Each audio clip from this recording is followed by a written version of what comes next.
Last round here. Let's see if we can knock them out tough.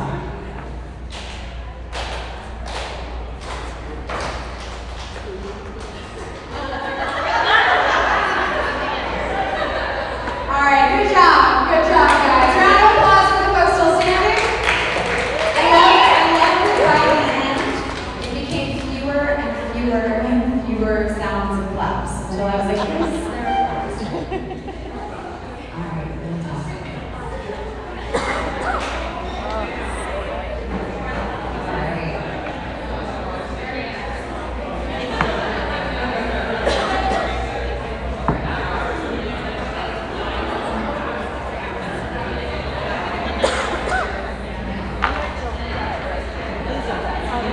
We need you. That's good. I don't want to put my space on the wall. All right, we have a treat for you. A really big treat for you. And I'm not talking about giveaways, which we will also do at the end of the day today. I'm talking about the opportunity to hear from our next speaker. Who has a hype squad in the audience. I love it. LaShonta Green is extraordinary in a lot of ways. She is a brilliant businesswoman. She is a genius marketer. She is a leader of leaders. Actually, that is what you are. If I was to boil it down, what LaShonta is a leader of leaders. She is someone that is constantly looking for ways to support the people who support others. And today, she's going to be talking exactly about that. How to be a transformational leader. So without further ado, I would like to welcome up to the stage with the loudest applause I've ever heard from all of you, the one and only, LaShonta.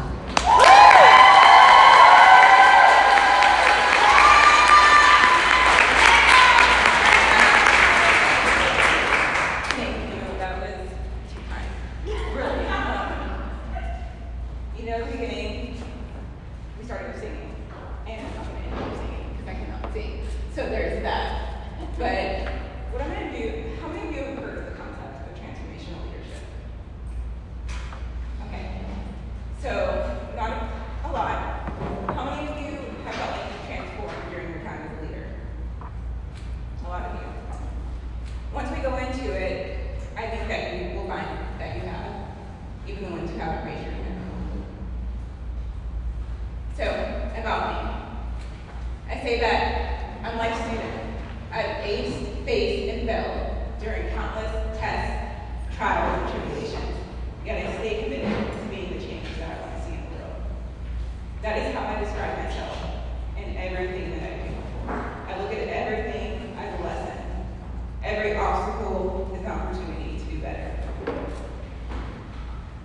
The ways that I serve are by strategizing, giving ideas and inspiration, seeking change and connections, and sharing insights and intellect.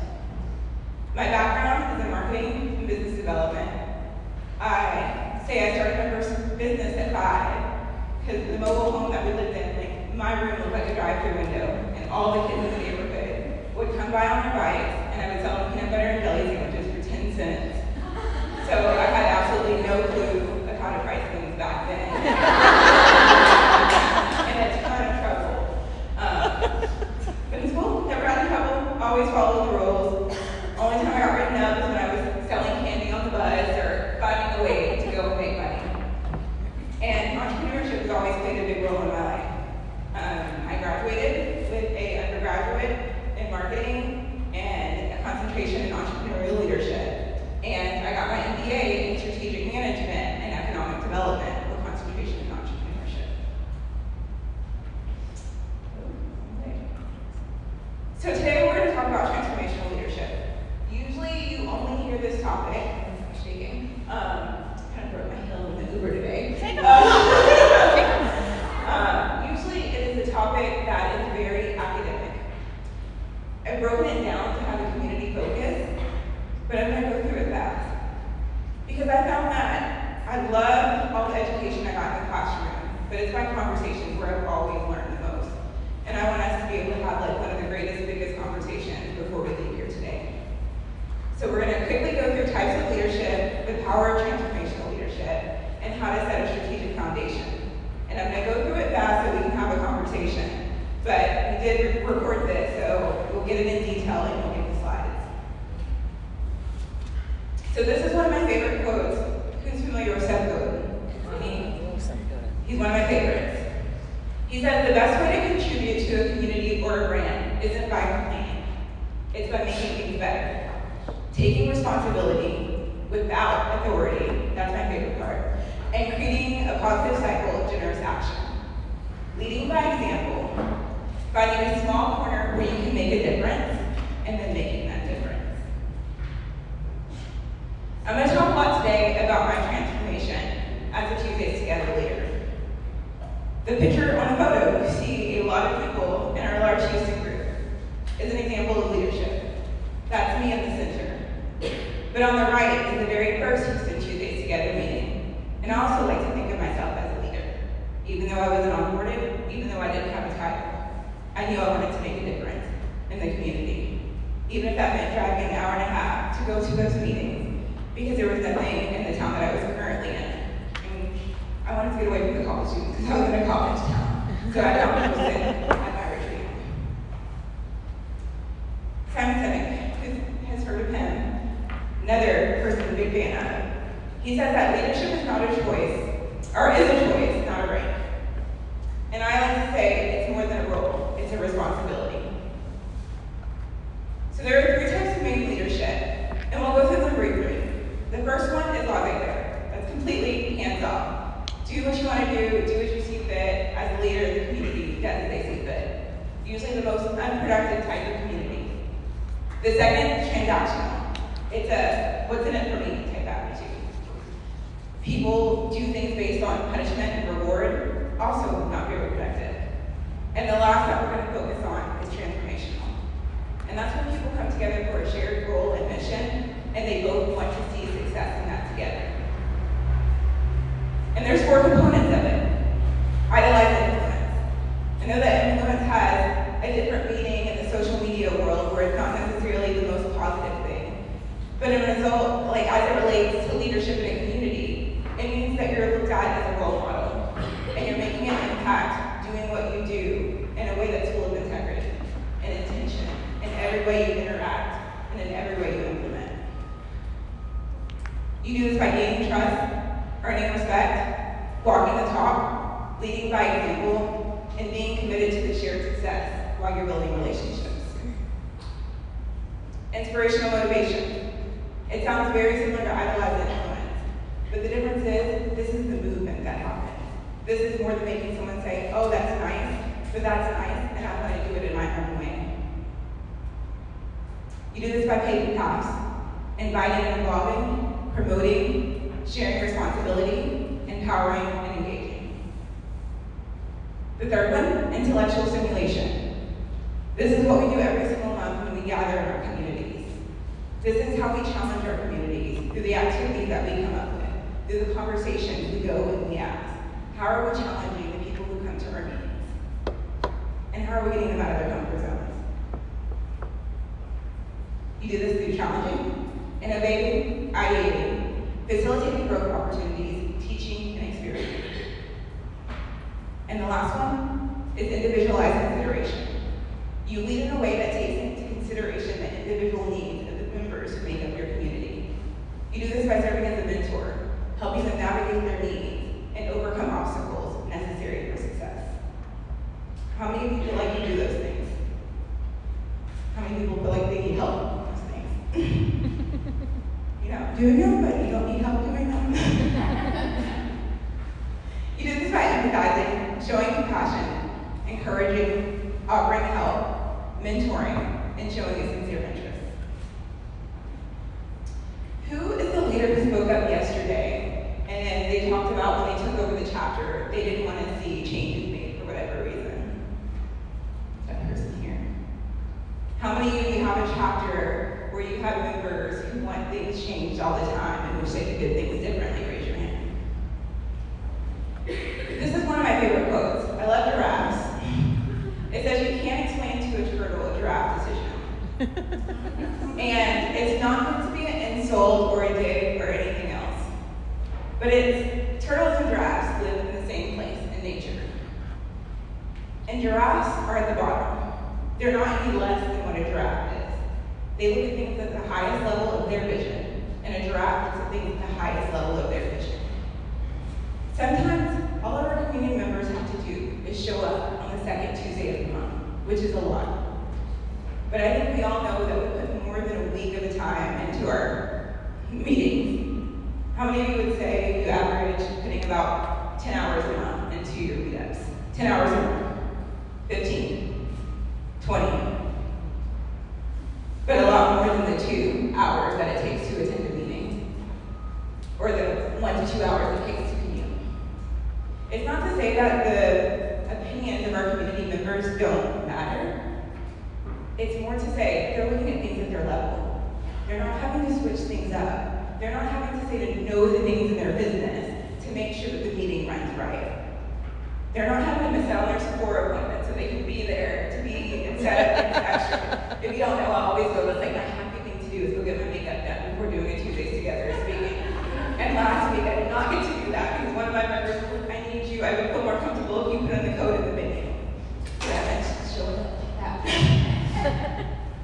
But I say all that to say is, it really does go back to that giraffe thing. We can't low and like, what am I doing wrong? I want to be the fans of all of the turtles because turtles are so nice and they're great. But your job is not always to be the turtle and to be looking at things from the ground level.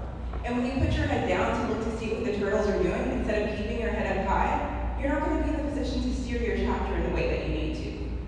So I am a victim of being a people pleaser, and I've had to tell myself, but I'm a person too. Like, I deserve to please myself in the process, because if I don't, it's going to pour over. So how do you do this? As a strategist, of course, I'm going to have 5 steps, and it's the same 5 steps that I use for everything. You have to have a strategy with everything that you do, and I'm not saying lay out this big, enormous plan for everything that you do in your Tuesdays Together chapter, but to be strategic in every action that you have. The first step is to review and reflect. Whether that's decompressing and debriefing after every Tuesdays Together meeting and saying, what could do better, or what do I not need to do? It's important to do. The second is aiming for alignment and awareness. I knew when I took over as leader, there were changes that I wanted to make. I didn't see anyone that was in the same industry as me, and I really wanted that to be different. So we've hit on that a lot. A lot of that meant inviting people who were in different industries, who looked different, who were a different age, who had more to offer, so that our group could be more diverse. It meant saying no to the easiest places to meet. We're a big group. Wedding venues are the easiest. But we found that every time we had them at wedding venues, other industries felt like they weren't included. It meant me being the bad person. We had one standout meeting that was an amazing meeting. Where's Donna? I know she's close in Galveston. Did you go to the meeting that had brunch? Yeah. Okay. So there was this meeting that had brunch. And it was a meeting that everyone talked about. But then when you asked them what the topic was that month, they didn't remember. And it was nice. And we do nice things in Houston, but we always set the expectation that is an exception. Because equality isn't coming to a meeting and being served mimosas, which is really nice, and we do every once in a while, but quality comes from consistency. And I know that's not consistency that can keep up with the vision for the type of leadership I wanted to have, which was to be consistent, to have the quality. In one book where this was done so well, The Eve Revisited is one of my favorite books. And they talk about the barber shop and how it was this person's most relaxing moment to go, because when he went, they would offer him a beer. Well, one time he went, they offered, actually I think it started with coffee, they offered a coffee, and I said, oh, this is nice. And then it was a beer. And then it was something random every single time. But he stopped going when it stopped being consistent, even if it got better, and then it went back together. Because people like consistency. And again, with the aiming for alignment and awareness, a big part of it is knowing what your community culture is and defining what that means for your community. Things that work for Houston aren't going to work for Galveston. They aren't going to work for North Houston, and that's okay. they have, no matter what their pictures look like, they're dealing with different challenges that you don't see in the pictures. Whether that's organizing the venue or doing the contracts, you gotta figure out what works for you. You have to figure out what works for your community. Some people are great when they stay at the same location. Houston, I like it, because then they know what the traffic flow is like. That makes it easier for us. That helps us provide a more consistent experience. The third is to prepare by planning and prioritizing. And I know yesterday someone asked, like, how far in advance you plan your chapters meetings. I'm curious to know, like, who plans theirs, like, more than 3 months in advance? Who plans them the day before? No, but seriously, that sometimes happens. And I know some of you do, because one of my meetings I planned like at 3 o'clock in the morning, and then I shared what I was doing, and then y'all all shared the same thing. So y'all still planning all the day in advance sometimes too. But no, knowing what you're gonna do ahead of time allows you to set boundaries, which goes into the next one. And one of my housemates like, you have to talk about that example. And it goes back to that consciously creating consistently. And when I tell this to clients, they're like, I don't have time to create consistently. But they miss the conscious part, and they miss the consistent part of doing it consciously. And one of my favorite examples, I did not come up with it, and I don't remember who said it, because I probably wasn't paying attention in one of my classes. But it was an example of a playground. What they did, it was an elementary school playground. They didn't say anything, and they took the fence away. And as soon as they did, all of the kids stayed closer to the building and to the center. When they put the fence back, all the kids would always play as close to the fence as they could. As creatives and as leaders, sometimes we feel like, oh, our community is not gonna like it if we have boundaries. But when you have boundaries, it creates that playground and that sandbox to explore and test the boundaries to their ability, which makes it easier for everyone. When you don't have those boundaries, people either test them and go too far, or they don't play big enough. They don't feel like they can come in with different ideas. The last one is the one that sounds exhausting, but that's revisit and repeat the process. And that looks different. You change as a leader. I'm not the same person I was a year ago.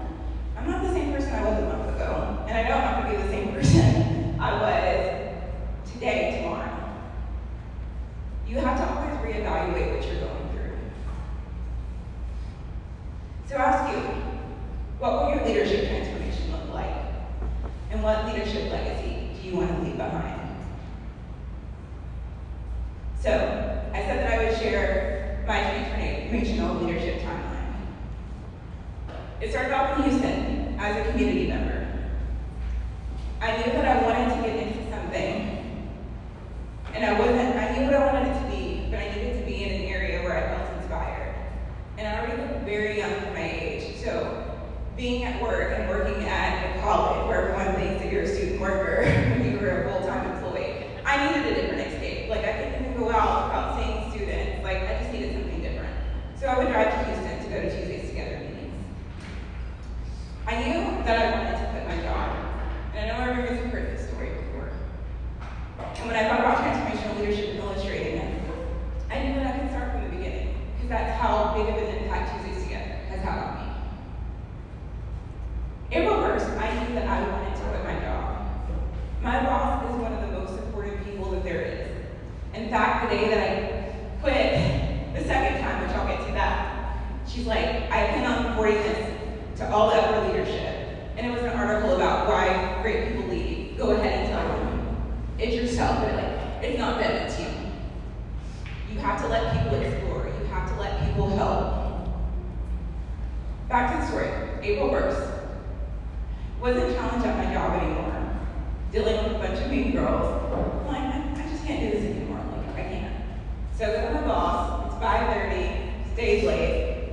And I said, I'm putting in my notice, but if I change my mind tomorrow, we would say it's an April Fool's joke. Because I work for the state, and you had to put in a 2 weeks notice. So I put in my notice. Went home, took a long nap. Woke up, called my mom. She's like, what are you doing nonchalant? And I'm not a small talker, because I'm an introvert, I don't like small talk. And my mom's not a small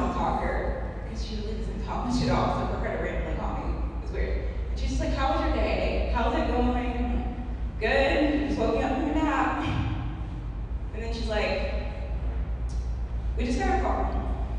Your sister's been in an accident, but we don't know where she is. My sister was in an accident, and she didn't make it. People told me not to make any drastic decisions, and I was torn. Because on one hand, it wasn't drastic. I quit my job before it happened.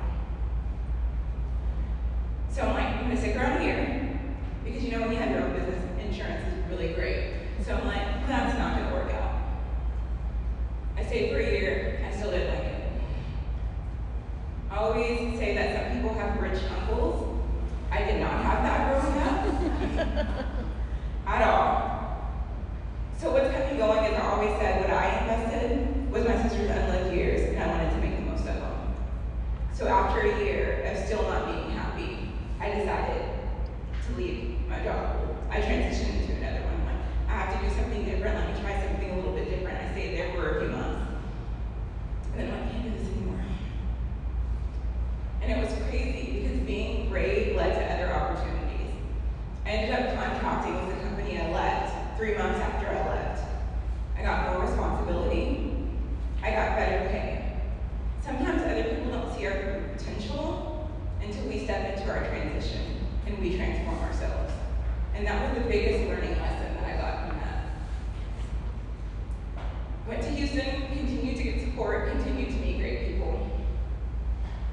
And Tuesdays together, if you ever doubt the impact that you're having, remember you only have to change one person. That's all. And sometimes that one person is you. And I remember telling my Aunt Natalie, I was in Vegas. It was the first anniversary.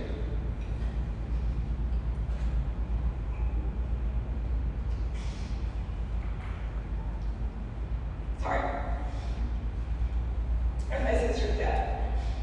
And I was having a really hard time. I'm like, I just want to get away. I'm an introvert.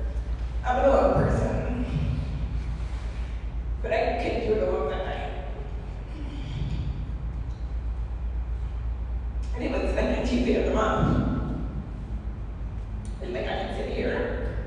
I can let my feelings consume me. Or I can leave. I wasn't going to be honest. I'm like, no.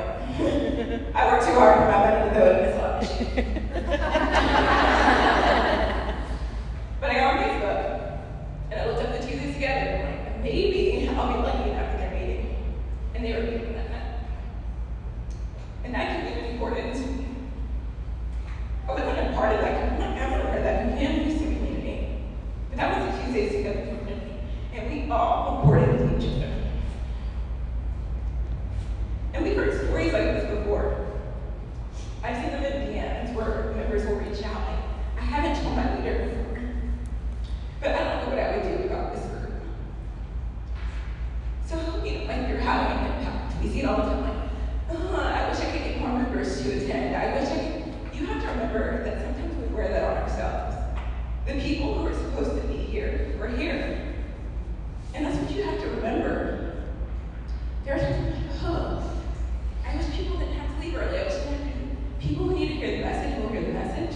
They'll take what they need from the message, and then they'll go share it with someone else. So you can have God, but you don't know if that one person who impacted is going to go impact someone else. You don't know if they're going to go start a conversation with someone who hasn't had a conversation started with them.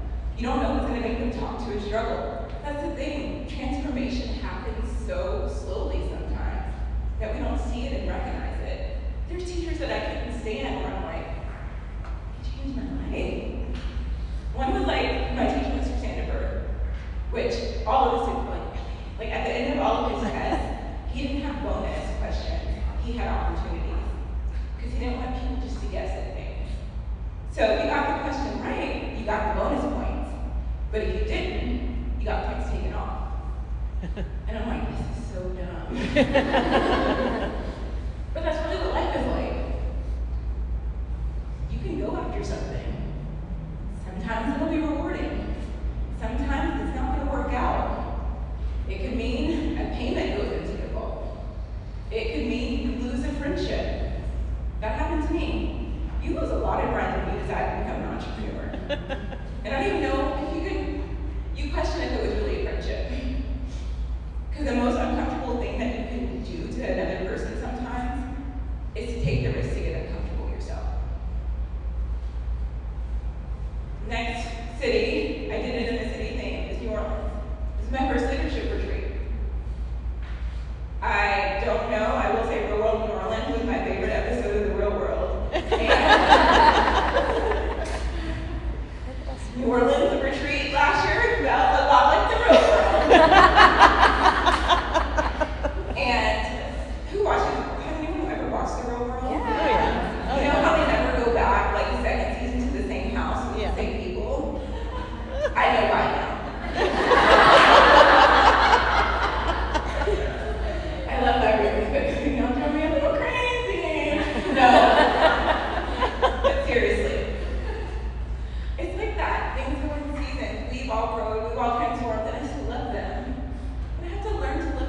And she was talking about how she almost lost her husband. And then I realized how much I had grown in my grief. Because he would tell me a story about anyone almost losing someone. I'm like, but did you lose them? You know? But when I saw her face when she talked about it, I realized you couldn't compare grief. Like, you can't. Even still seeing the pain and hearing her talk about it. And you'll see that with different people. Like, we've learned it. We can't compare. We never know what's on the other side. We can't be afraid to talk about things. I challenge you, have difficult dialogue. Have difficult conversation. The other part brings me here. Like, knowing that things aren't seasons. I think some people are afraid to go into different roles, or they're afraid to bring other people in. So like, we get defined by things. We get defined by the stress that we want to hold on to, and we still are comfortable in it because it's our stress. And sometimes you have to let go of that. And honestly, you can't block a blessing from someone. Sometimes when it's time for you to do something differently or leave in a different way, like I've learned that my strength from helping out is I love coming up with ideas for the meeting and supporting it if they are. Like, that's my strength. But then there's other things that I know other people in my chapter are better at. And who am I to take away an opportunity for them? Leadership is not about having the spotlight on you, but it's about being in the position to shine the light on others. So I challenge you to think of how you can do that in your role. Because it's one of the most significant responsibilities you can have in your journey. I don't know what the time is, because I know we started off a little weird computing things. How much time is that? 3:38. 3:38. I want to know, like I said, I want us to be able to have a conversation. So, let's have the difficult dialogue. Before I go there, I want to go back to talking about leadership legacies. Because I define, like, this is what I want mine to be. I want to say that people said that I gave my gifts to the world with grace and grit, refusing to quit, but committed to faithfully finishing. People have to remember that finishing doesn't mean that you're a quitter. In fact, when I wrote my 2 weeks notice, because I was extra in my school year, it was like, this isn't my quit letter, this is my start letter. I promoted myself up.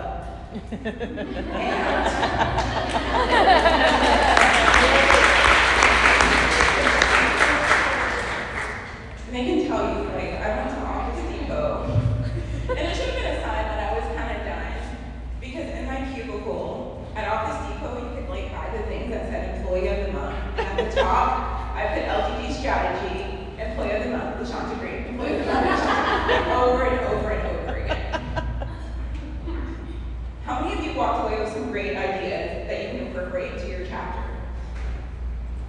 How many of you feel a little overwhelmed by them because you don't know how you can do all of them at the same time? How many feel like you don't have the resources to do what you need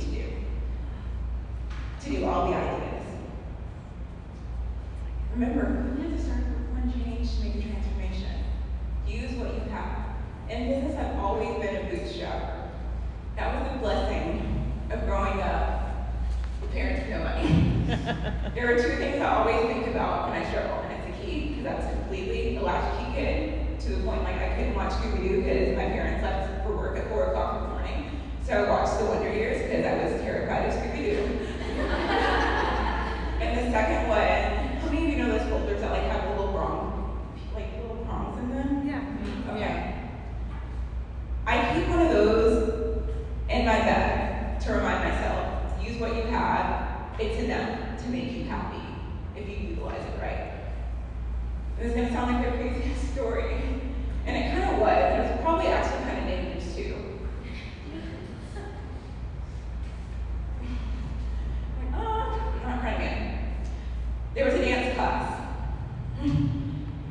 that we would all go to from this person who had a passion about tap dancing. And it was like this, probably kind of shady after school place, but it was the only one parents could afford. And she always loved dance and wanted to teach tap dancing. We legitimately had our parents go to a Goodwill store. We had shoes in our tap shoes. We're getting those little prongs, putting those in shoes, and those were our tap shoes, because that's all we had. And you couldn't tell us anything all the awards. Sometimes you have to use what you have. It doesn't have to look pretty. It just has to serve a purpose. And when it serves a purpose, it's going to take you to that next level. So, I'm curious to hear either transformations that people have had, or transitions, or aha moments that they want to share with others. Oh no, I'm going to do what I do when you spin. I can share one. I've been in photography for 7 years, and in December of this year, I got laid off, and I was the top of the company. And the last probably 8 months has been the biggest transformation for me because I've been telling myself, you can do full-time photography, like you can make this happen. And in the last 8 months, I've realized that I like myself better being a part-time nurse or a full-time nurse and doing photography because it provides balance in my life, consistency. I want to know my bills are paid for because I grew up pretty much in a trailer park with no money. And so that fear of not paying my bills has been hindering me. So my biggest transformation over the last 8 months was one, learning to love and respect my work as a photographer and value what I've done and the ability to get where I've been in the last year, but also realizing that I don't have to be like everybody else and do just photography full time. That it is okay if I want to do both. Like it's not, you can be a full time photographer and respected in the photography community and the wedding world and also do something else that you're passionate about. And so this year has been a lot of self growth, like trusting in yourself, loving yourself, learning how to self care, follow your own soul and not just transform into the norm that you think everyone else is doing. Anybody else?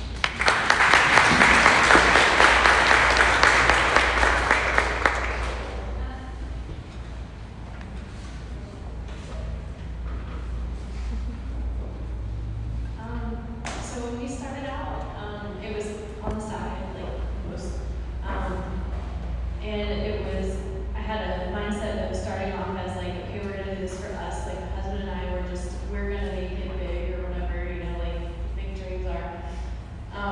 But it just wasn't propelling as quickly as I wanted it to, and we were paycheck to paycheck and then no paycheck to no paycheck. And he lost a job at one point, so I kind of felt like the pressure of like, okay, we have to make this work, or we're like, you know, gonna have some problems here. And my faith plays a huge part in our business, but I didn't use that at the beginning. So it was like the second we realized, you know, this is like, it's bigger than us, it's for serving people around us, like it's a platform bigger than I am, that we should be, you know, focusing on not just like our selfish reasons or what we need, but the second that like I changed my mindset of, you know, this isn't my business, it's like an adventure that I get to have, like that's a blessing in my life.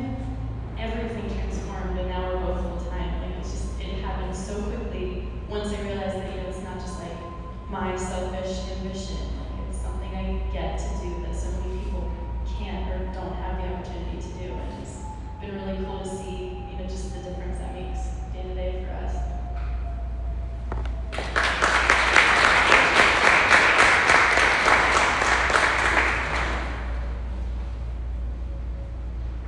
Also, that's so fun to watch my co-leader come out of her shell and talk, and I've watched their company grow, and it's been really cool. I don't have a huge story, but something that my husband and I always kind of repeat to each other when we're in business together, and you know, husband and wives that can be a thing, to live together, work together. And something that we always repeat to each other is that we are blessed with the privilege of struggle. And it's probably one of my favorite phrases over and over because I hear stories and I see these, you know, women and men who are coming to these meetings, and I get a lot of, but if I could just X, Y, Z, if I could just leave my job and be full time, I would do it. If I could just X, Y, Z, then I'll be happy. And so we talk a lot about getting out of that mindset, and you know, it's always going to be a checklist, but making sure that it's the checklist that you want to follow, that you're not chasing the dreams of someone else. So yeah, that's just kind of what I want to leave everyone here with about, you know,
and then you try to argue, and I'm like, you're right.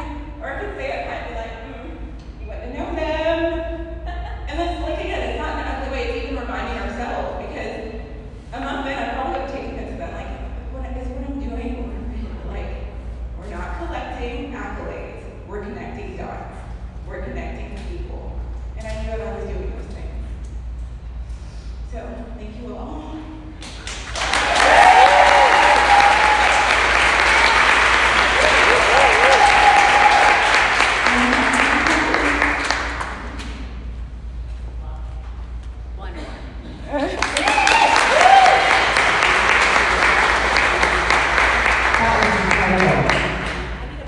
We're not collecting accolades, we're connecting dots and connecting people. I think I know what I'm doing tonight. All right. Great job, thank you. Perfect. So, we have talked a lot about a lot of different things. We talked about fears. And we talked about struggling